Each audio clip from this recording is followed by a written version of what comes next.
Hashem, I want to remind everybody that we want to thank our sponsors. Yesterday, April and Bruce sponsored the Day of Learning in memory of April's mother, Ray Rubin, Neshama Shalev and Aliyah, and Deborah and Michael Kopp sponsored the whole week of learning in honor of all the people, the men and women who teach in our yeshiva. So we want to thank Deborah and Michael, and thank April and Bruce, and I'd like to discuss the Bikkurim ceremony, which we started to discuss yesterday in our Rashi study, but I want to go into it in more depth and read a little bit about read from the opening verses of our portion, then read from the Mishnah and Tractate Bikkurim to give everybody a flavor of it, and then look at some of the traditional commentaries on this ceremony. So just as an introduction, the Parshas Ki Tavo opens up with the Bikkurim ceremony. Some of the words of this ceremony might be familiar to us from the Passover Seder, because the Seder actually uses some of the language from the Bikkurim ceremony and makes up the gist of the Haggadah. Or makes up not the gist of the Haggadah, makes up the core of the Haggadah. So basically, as a introduction, then we'll read the verses. Introduction is that there was a ceremony that the Torah tells us that when the children of Israel came to the land of Israel and they saw their 7 species, the first fruits growing in their field, they were supposed to take a string, tie it around the fruits, or some of their fruits, the first of the fruits. Excuse me. They're supposed to take they were supposed to tie it around the first of their fruits, and then they were supposed to bring up these fruits in a basket to the temple, stand there before the Kohen, and they would recite certain verses from our portion. And then after reciting these verses, they would wave it. The Kohen would stick his hand under the owner of the fruit's hands and wave the fruits. And after that, there would be another formula that was recited. So this is the passage, this is the ceremony called the Bikkurim ceremony, the first of the fruits ceremony. Also, I want to note, Howard, you're looking great. I was excited to see you. I thought you'd be under the weather, but Baruch Hashem, you're here. Amazing news, Howard, that you're able to join us. So let me just read the verses, and then we'll go to the text of the Mishnah. It says, "Vayaki tavo el haaretz." When you come to the land, asher Hashem Elokecha nosein lecha, that God will give to you as an inheritance, v'rishta, you inherit it, v'yashavta ba, and you live in it. U'lakachta mirishit kol pri adama, you shall take from the first of the land. The first of the land. And the key here is on the first. This is a point that some of the commentaries make, because the first is considered the best. The first, let's say, like, for example, let's say, what would you do if you had your first? Normally, we might think, okay, we'll replant it because that'll give us the best crops. So the first is the ones we're supposed to bring up to the temple. We're sacrificing the first, even though that will give us the best yield. Those are the ones we have to take from the first of the land. Asher tavim eretzecha. You should bring from the first of all the fruits of the land that you must bring from your land, that Hashem your God, Asher Hashem Elokecha nosein lach, Hashem will give to you. V'samta vatena, you place it in a basket. And you shall go up to the land, to the place, Asher yivchar Hashem Elokecha l'shaken shemot sham, that God will give to you to dwell there. I know I said I was going to read the verses and then come back to the commentary, but I can't resist from reading Seforno. Seforno, and the medieval commentary, writes, what does it mean from the first of the fruits? It says, hamishubachim. The first means the best of all your fruits. And what are the best? These are the 7 species. From them, the land of Israel is praised. And that's why it says, Reshit Bikure Admatcha Tavi, meaning to say, you have to bring it from the best of the fruits, i.e. the 7 species.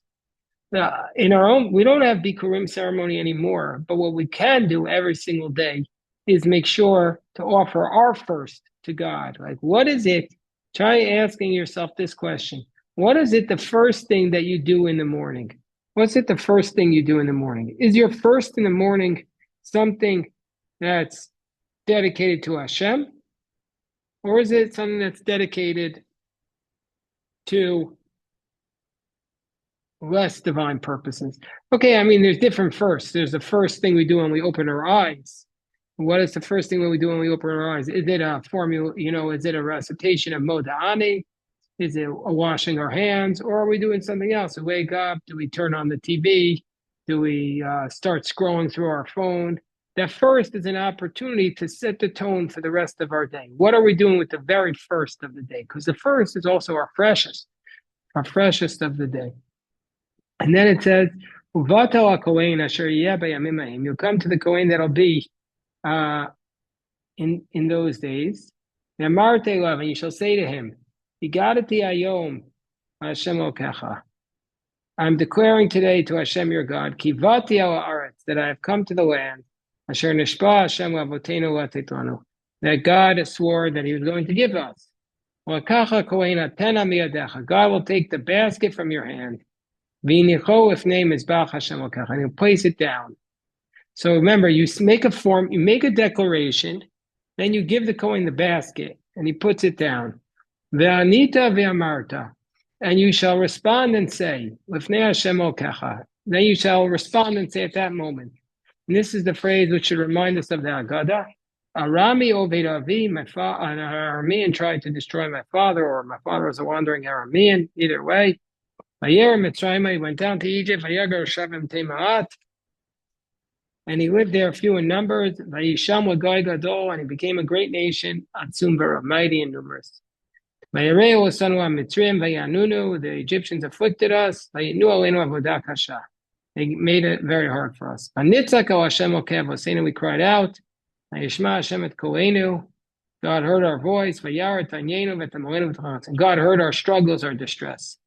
And God led us out from Egypt with a strong arm, outstretched hand, with awe and with signs and wonders. And he brought us to this land, gave us this land, a land of milk and honey. And now I've brought the first of my fruits, that you gave to me, God. You shall place it before God, and you will bow down before Hashem your God. And then you will rejoice with all the good. That God gave to you and to your household. You and the Levite that is in your midst.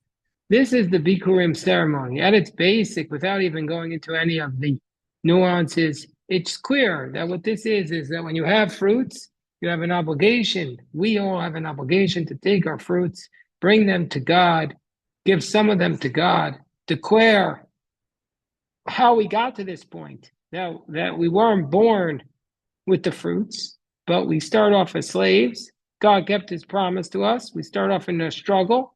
God kept his promise to us, redeemed us,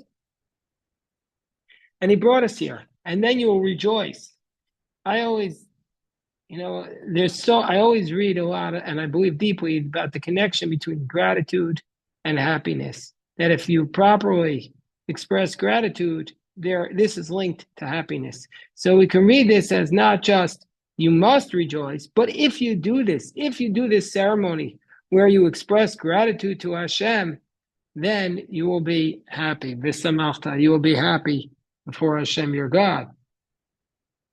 So, meaning to say, if we have an attitude of gratitude in life, then this will be linked to an expression of happiness. I said, going back to the beginning, what's the first thing we're supposed to do every day?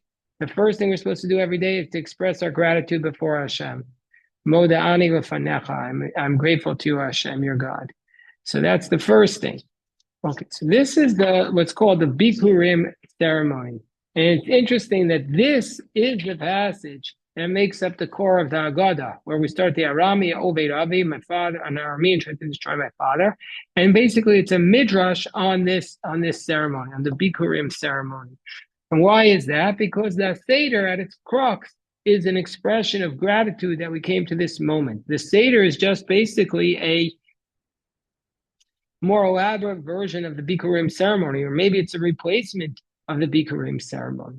Because since we don't do the Bikkurim anymore, the Seder is where we remember how we were enslaved. And now look at all of the beautiful, incredible accomplishments that we have. We're sitting around our table, our Seder table, looking magnificent. And we're reminded that how we got here, expressing our gratitude to Hashem. So this idea of the Bikkurim ceremony is described in detail in the Mishnah Bikkurim, which I read too quickly last night in our Rashi study, and I want to read it more slowly now and go over this ceremony with you, because we can learn so many things from the way the Bikkurim ceremony was celebrated. I should also mention the Bikkurim ceremony is not just about the Bikkurim ceremony, and it's not just making up the core of the Passover Seder. According to many scholars, it's really what the Hanukkah holiday was about, because it says in the book of Maccabees that year they didn't celebrate the Bikkurim ceremony, and really they were ideally they should have celebrated before Sukkot. So they brought the Bikkurim. That's what the Hanukkah celebration was really the when they were celebrating the fact that they finally brought the Bikkurim. So really the Bikkurim stands at the center of Shavuot, which is when the first it could be brought, Pesach, which is a recreation of Bikkurim, Hanukkah, and it can be brought up until Sukkot. So or maybe it's here. Here's what it says. Hold on one second. Let me read to you a little bit about the Bikkurim ceremony. This is from the introduction to the Bikkurim ceremony of the Kahati. This is the tractate of the Talmud called Bikkurim. Bikkurim denotes tree or ground produce which ripen first. And we had to take them to the temple and present them to the Kohanim. The laws of the Bikkurim literally only apply to the 7 species of which the land of Israel is blessed, which are wheat, barley, wine, figs, pomegranates, olive oil, and date honey. Bikkurim is one of the items that we say every morning that the Torah does not prescribe a specific measure for it. Eud varm she'ein lahem shiur. And one of them is Bikkurim. We can bring as much as we want. But according to the rabbis, it's this 1/60th of the produce you should bring as Bikkurim. The mandatory Bikkurim recital forms part of the Bikkurim presentation. That's from the text of the Torah. So on meeting the priest in the temple, the one carrying the Bikkurim first says the verse, I declare before Hashem your God that I've come to this land. And he does this while he's holding the Bikkurim. He then says the passage, Arami Oved Avi, this passage of a wandering Aramean. This idea, these verses are called confession over the Bikkurim, or the reading over the Bikkurim. And basically, it's a prayer of thanksgiving to Hashem for delivering us from Egypt and bring us into the land flowing with milk and honey. So the tractate the tractate of Bikkurim elaborates the rules governing the presentation of the Bikkurim. Chapter 1 deals with who brings the Bikkurim and reads the text. B, those who bring the Bikkurim but do not read. And C, those who do not bring the Bikkurim. The second chapter lists the things which are common to Truma, Bikkurim, and Moiser Sheni. That's not so relevant to us today. In chapter 3, which we'll read, in detail deals with the ceremony itself, the joy involved with the ceremony itself, which also gives us insight into how the mitzvot apply. And then there's the fourth chapter, which was just added, probably not, it could be in other places too, but that deals with the hermaphrodite, and they want to know what are its or the laws of the hermaphrodite as they relate to the Bikkurim. So it's actually like considered to be like an addendum. It's not necessarily part of the text. What is the reason for the Bikkurim ceremony? So the Sefer HaChinuch says the following. Underlying this commandment is the requirement to place Hashem's word at the head of our rejoicing, that we might learn and remember that Hashem is the source of all this world's blessings. So we are obligated to present the first of the tree fruits to the Kohanim.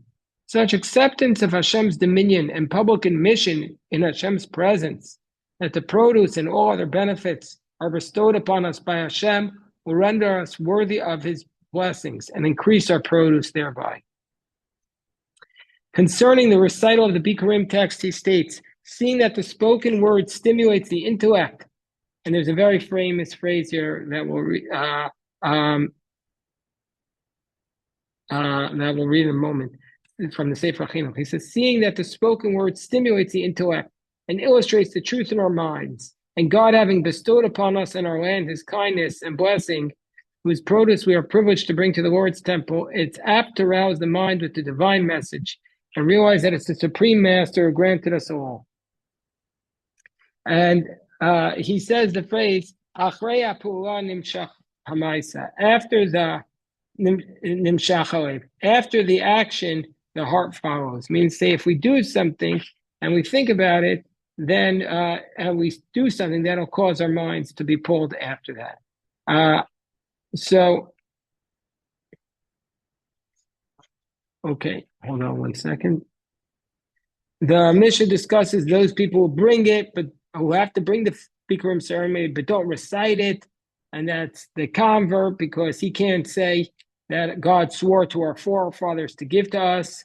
So that's a whole nother discussion here about what they say with respect to our prayers. But anyway, then talk about partners, how does the law there go? Then talks about the idea of they were stolen. So now this is the phrase I wanted to get to you, the law I wanted to recite to you. These are the people who bring it and recite the passage from Shavuot until Sukkot, meaning to say you have this 5-month or 4.5-month period where you can bring it and recite it. And you bring it from the 7 species, you bring it from the fruits in the mountains, from the dates of the valleys, from the oil of the olives, from the other side of the Jordan. But Rabbi Yossi Aglili says, you do not bring it from the other side of the Jordan, since that is not a land flowing with milk and honey. But meaning to say that you only bring it directly from the land of Israel. And now we come to the chapter 3, which I mentioned that I wanted to focus on and talk about this commandment in more detail. But first, let me just pause for a second to make sure, see if anybody has any questions before we. Okay. So the question was asked, what about, because I mentioned in passing, the convert doesn't recite the passage of the Bikkurim because the Mishnah says, Elo Mevi'in V'lo Korin. These are the ones who bring it but don't recite it. The convert brings it, but he doesn't recite it because he can't say the words that Hashem swore to our forefathers to give us the land. That's what the law of the Mishnah is. But Maimonides actually does not follow our Mishnah. Rambam, according to Rambam, the halacha does not follow our Mishnah. But according to the Rambam, the convert brings the Bikkurim and recites the text. Meaning to say, Rambam follows a Braita cited in the Jerusalem Talmud, where Rabbi Yehuda argues with our Mishnah, and he says that a convert brings and recites, and even says, which the Lord swore to our fathers, because it says about Avram, and your name shall be Avram, Av Hamon Gayim, your father amongst the nations of the world. And the sages say that means formerly you were but the father of Aram, Avram, but now you're Avraham, you're the father of the world. So Abraham's ancestry accommodates the converts as well as the Israelites. So Rambam says he should recite it. And so basically it's a very good point. And Maimonides does not follow the Mishnah, and he follows the Braita, which is unusual. Normally we would follow a Mishnah, but the Mishnah is considered to be more authoritative than a Braita, but Rambam says no. The convert should say, and that's why if there's a convert, he says, the opening Amida, we say, blessed are you, God, the God of our forefathers, Abraham, Isaac, and Jacob. And the convert is supposed to say that too, because they are the forefathers of everyone. All right, let me just pause here and take the Baruch Hashem, a lot of great questions here everybody's asking, and very interesting. But let's go to the chapter 3 of Mishnah Bikkurim, because this goes to Howard's very good point, excellent point that Howard made, to ask, how did the ceremony work? What actually happened? So let me read from the Mishnah Bikkurim, chapter 3. There's several Mishnayot here that deal with this. Keitzad mafrishin et Bikkurim. How does one separate the Bikkurim? Yored Adam latoch sadeo. A man goes down into his field. He sees the figs beginning to ripen, or the grapes beginning to ripen, or the pomegranate. He takes a reed, a gemi, and he ties it around it, and he says, Harei eu bikurim. He says, these are my first fruits. And so therefore, he just does it at that one time. And that's it. Whereas Rabbi Shimon says, even though he did it at that time, he has to go and call them Bikurim again. When he picks it, he has to again say, these are my Bikurim. So the Mishnah, we can learn, this also goes to Howard's question. The Mishnah says, a ripe fig, a cluster of grapes, a ripe pomegranate, that differs from the Torah's explanation, because the Torah says, the vines, the fig trees, and the pomegranates, because the Mishnah is following the way they ripen. First figs, then grapes, and then pomegranates. But the Torah lists them by order of importance. That which first appears in the verse is the one that we recite the blessing on first. But the Mishnah is going in the order in which they ripen, which is the figs, the grapes, and the pomegranate. Now, how do they take up the Bikurim? That's the next Mishnah.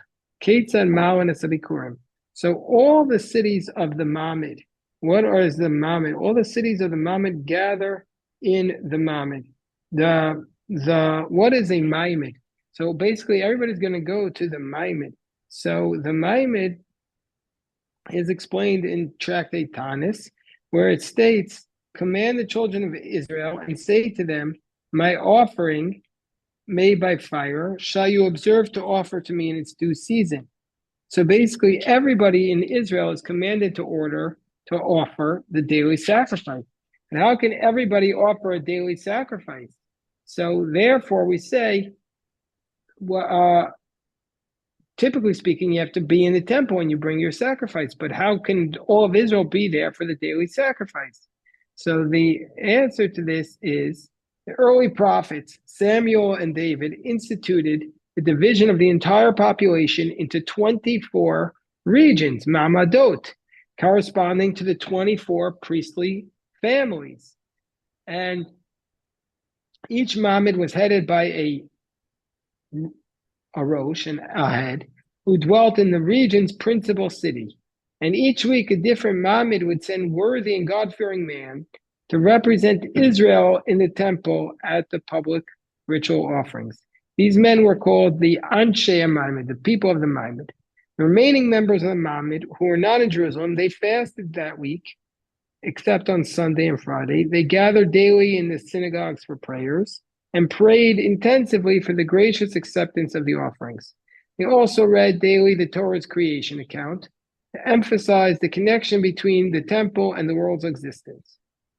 Our Mishnah is teaching us that the Bikkurim ritual was not performed individually. Rather, the Ma'amadot would gather and take up the produce festively. This goes to Howard's question. What was the ceremony? It was specifically done with as many people as possible. Each region would gather together and say, we're going to do the Bikkurim ceremony this Tuesday. Everybody would gather there and they would do the Bikkurim ceremony in massive crowds, in a splendid procession with song and music. So that's what it means by all the cities of the Mamad gather in the city, the principal town of the Mamad, where the head of the Mamad rested. So everybody would gather and they would sleep in the street of the city. There would be so many people and they wouldn't go into a house. Because they were afraid if they went into a house, somebody might die and then they would become ritually impure. So everybody slept outside. And most likely, obviously, this was in the summer from Shavuot till Sukkot, so weather wasn't a problem. And after they did that, those who woke up early, when the people woke up early, meaning to say, first thing in the morning, he would say, let us get up and go to Zion, the house of the Lord. He would say, Kumu v'na'alet Zion al beis Hashem Elokeinu. Mashkim, meaning to say at night, he would say, let us go up to serve in the king's glory. Let us go up to Zion. So that's how it started off. They gathered in their major city of each region by the thousands, and then they all were going to walk up together. Now, how did they walk up? That's the next Mishnah. Those who were closest by, they were able to bring fresh fruit. So they brought te'inim v'anavim. They brought the figs and the grapes. Those who were farther away, harachokim, they brought dried fruit. They brought dried figs and raisins. Hashor ho'el lefneim, the ox was walking before them, and its horns were plated with gold. Va'atara shel zayit berosho, and it had a olive crown on its head. Picture an ox with golden horns and an olive crown on its head. And the flutist was playing before them, Hechalil makelef nehem, until they came close to Jerusalem. What did they do with this ox? The ox with the golden horns and the olive crown. So according to the Jerusalem Talmud, it was then sacrificed once they got there. The ox thinks can you imagine this ox? He's thinking, I'm better than every other ox. I got my golden horns. I got a crown. He thinks he's all that. He's nothing. He's about to get slaughtered. That's all he is.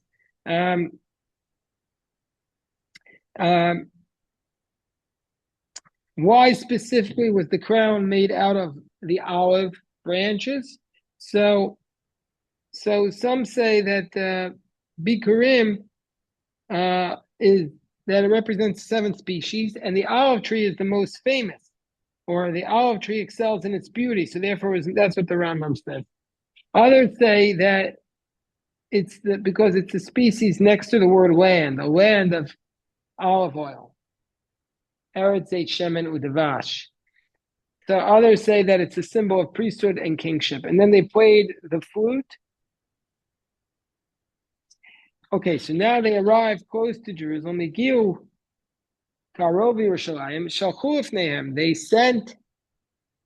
sent before them, when they came close to Jerusalem, they sent before them the Iteret Bikurim, and they decorated their Bikurim.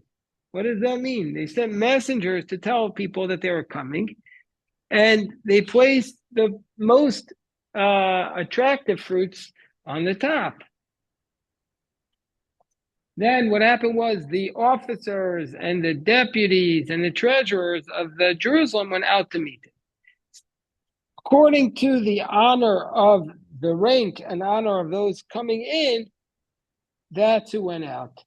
And all the craftsmen in Jerusalem took off from work. They stood before them and they greeted them and they say, people, our brothers from this place, you have come in peace. So they had to do this 24 times a year because there were 24 regions, and each region was going to do a ceremony. So 24 days a year was this ceremony.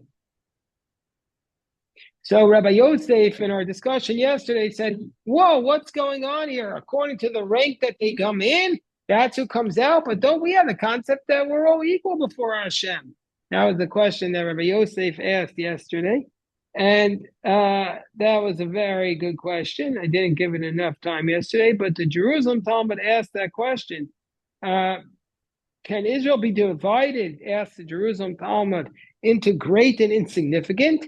Surely they are all of royal descent. All of Israel is a descendant of kings. So what does it mean according to the rank? That's who came out to meet them. So the Jerusalem Talmud says our Mishnah means that if many came, then many went out to meet them. And if a few came, few went out to welcome them. Depends on how many, the quantity, not the quality, because the quality was always first rate. And all the craftsmen stood before them. So the Talmud we learned recently says that a craftsman should not rise before a scholar, for a Torah scholar, because you're not allowed to take off from work. But during the Bikkurim ceremony, they did rise to display their respect for the fact that they were doing the mitzvah. And that's the idea that when a mitzvah is being done, people are supposed to rise to honor the mitzvah. That's what people are supposed to do. Okay, up to the next Mishnah.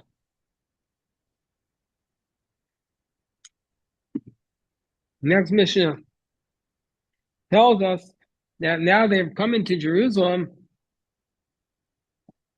the trumpet was playing before them. The trumpet played before them until they reached the Temple Mount. Higilu Harabayis, once they reached the Temple Mount, Afilu Agrippus HaMelech, even King Agrippus, Noto Asal Ktefo V'Nichnas, would take his own basket on his shoulder and go in. Until he reached the courtyard. Once he reached the courtyard, the Levites began to sing, I will lift you up, says Hashem. Ki diuitani. I will extol you, says Hashem, for you have raised me up. And you have not allowed my enemies to rejoice over me. So, who was King Agrippus? King Agrippus ruled during the time of the Second Temple, and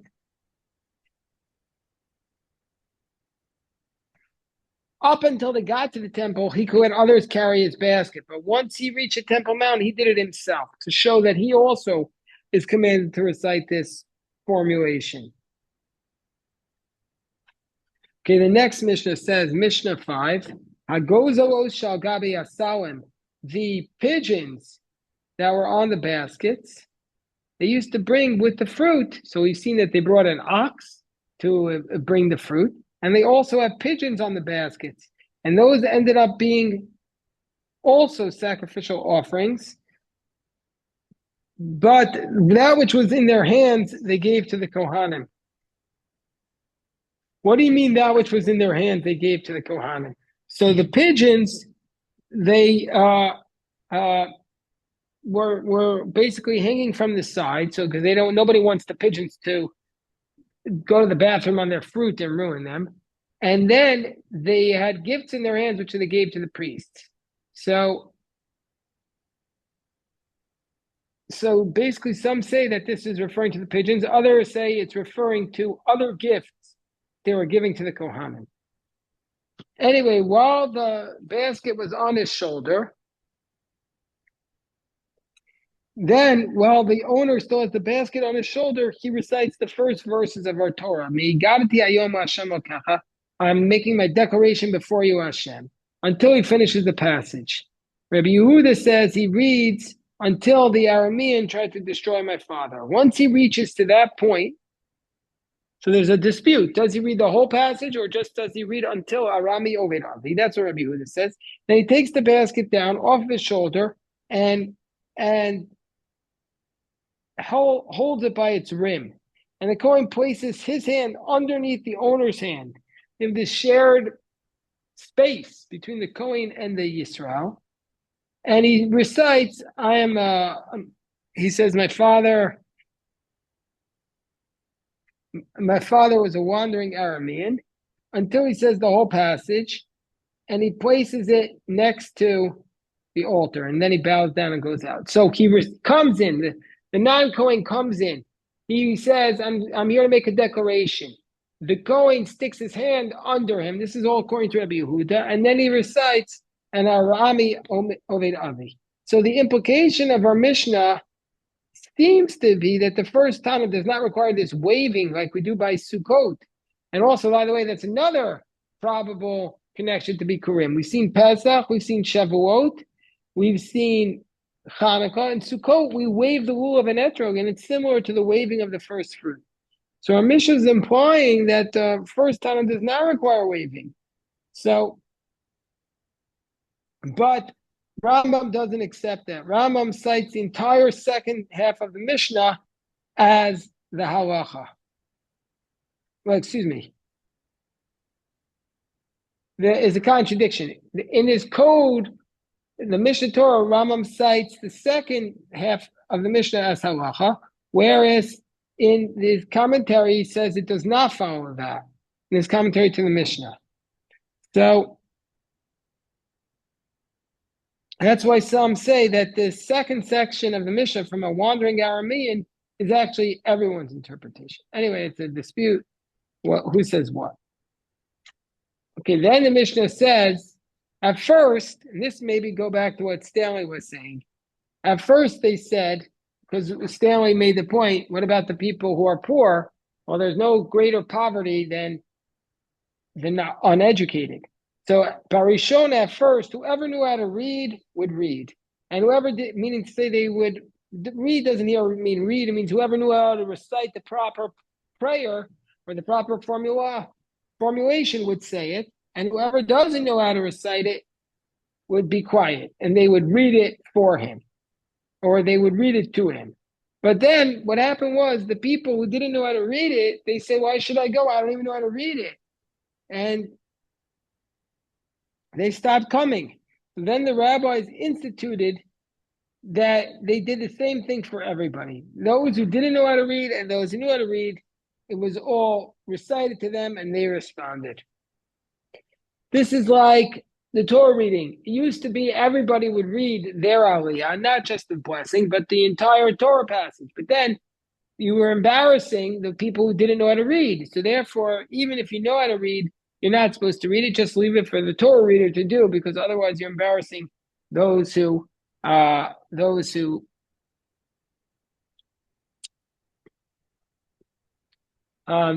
know how to read. So now the next Mishnah states that the wealthy ones would bring the Bikkurim in baskets. The wealthy ones would bring the Bikkurim in baskets made out of silver and gold, whereas the poor people would bring it in wicker baskets, peeled willow branches. And then, as a result of this, both the baskets and the fruit and the baskets of the poor people were given to the Kohanim, whereas the wealthy people only brought it in silver and gold. So they didn't get to they didn't give their baskets to the Kohanim because there was too much money. So according to the Gemara in Baba Kama 92a, this reflects the popular saying, and we had this recently in the Talmud, poverty pursues the poor, meaning to say, because the poor people brought their baskets, and since it was such a cheap basket, they weren't going to ask for it back, so the Kohen took their basket. Whereas the wealthy people gave the gold and the silver basket, so therefore they took those back. Why did they leave it? So the Sifrei says that this was to award a gift to the priest. Anyway, this is different commentary. Another explanation is that the poor man usually makes his own basket. And so as a reward, his basket becomes part of the Bikkurim due to the priest. Meaning to say, it's not a punishment, but it's a reward. That his basket, which he made with his own hands, is the one given to the priest. Whereas the wealthy person, he just bought it. And so therefore, they said it's not as nice because it has to say atana miyadecha, the basket of your hand, meaning it's something that ideally you're supposed to be making it. Finally, it says Rabbi Shimon says that you can decorate the fruits, 7 fruits, with other species, not from the 7 species. Whereas Rabbi Kiva says it has to be with the 7 species. Okay, anyway, this is where I guess we'll stop here and take questions, but this is how we get into the Bikkurim ceremony. Anybody have any questions?